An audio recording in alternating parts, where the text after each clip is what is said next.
চিরির বন্দরে আকস্মিক হাট পরিদর্শনে উপজেলা নির্বাহী অফিসার। দিনাজপুরের প্রাণকেন্দ্র গ্রামীণ রানীর বন্দরে হাট উন্নয়নে কাঁচামালের আড়ত পরিদর্শন প্রকল্পের মাধ্যমে উন্নয়নের দৃষ্টান্ত স্থাপনে উপজেলা নির্বাহী অফিসার ও নির্বাহী ম্যাজিস্ট্রেট জনাব ফাতেমাতুজ জোহরাকে ব্যবসায়ীদের পক্ষ থেকে অভিনন্দন ও শুভেচ্ছা জানান। চিরির বন্দর উপজেলা নির্বাহী অফিসার ও নির্বাহী ম্যাজিস্ট্রেট জনাব ফাতেমাতুজ জোহরা স্যারের আকস্মিক রানীর বন্দর হাট পরিদর্শনে জনগণ স্বস্তিতে নিঃশ্বাস ফেলেছে। এলাকাবাসীর অভিযোগ ধৈর্য সহকারে শোনেন প্রাণকেন্দ্র গ্রামীণ শহর রানীর বন্দরে পানি নিষ্কাশন ও গুরুত্বপূর্ণ সংস্কার কিংবা মেরামত না করায় ড্রেনেজ ব্যবস্থার এমনই করুণ দশাগুলো তুলে ধরেন। অনেক সময় যেন শুকনো মৌসুমেও হাটের প্রধান স্থানে ড্রেন উপচে পড়া ময়লা আবর্জনাযুক্ত পানিতে ভরে থাকে জানায় এলাকাবাসী। তিনি বলেন, সমস্যাগুলো চিহ্নিত করে দ্রুত সমাধানের আশ্বাস দেন। এ ব্যাপারে রানীর বন্দর হাটের জায়গা জবরদখলকারীদের কাছ থেকে উদ্ধারের কোনো সিদ্ধান্ত আপনার কাছে আছে কিনা, এই বিষয়ে দিনাজপুর জেলা প্রশাসক মহোদয়ের সাথে আলোচনা সাপেক্ষে সিদ্ধান্ত গ্রহণ করা হবে। চিরির বন্দর উপজেলা নির্বাহী অফিসার ও নির্বাহী ম্যাজিস্ট্রেট জনাব ফাতেমাতুজ জোহরা বলেন, দ্রুত গুরুত্বপূর্ণ স্থাপনাকে আধুনিকায়ন করা হবে। আরও বলেন, আমি এই উপজেলায় যোগদানের পর থেকে উপজেলার সমস্ত হাট বাজারে সার্বক্ষণিক মনিটরিং করছি। জনগণের সকল প্রকার সুবিধা অসুবিধা আমি নিজেই পর্যবেক্ষণ করছি।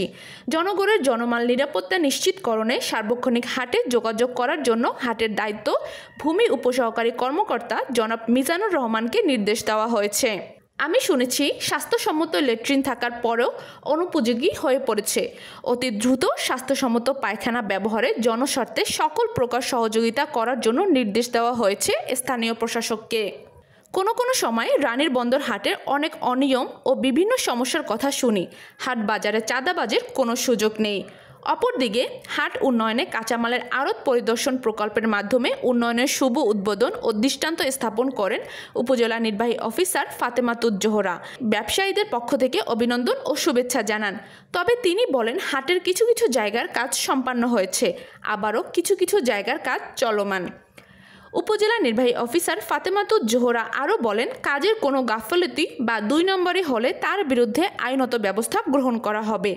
আমি চিরির বন্দর উপজেলার রানী বন্দর সহ সকল হাট বাজারে সরজমিনে জনস্বার্থে মনিটরিংয়ের ব্যবস্থা গ্রহণ করেছি। বর্তমানে রানীর বন্দর হাটটি পূর্বের চেয়েও গরু ছাগলের আমদানি বেড়েছে। কেনা বেচাও আগের থেকে অনেক ভালো হয়েছে। বর্তমানে ক্রেতা বিক্রেতাদের অভিযোগ নাই বললেই চলে।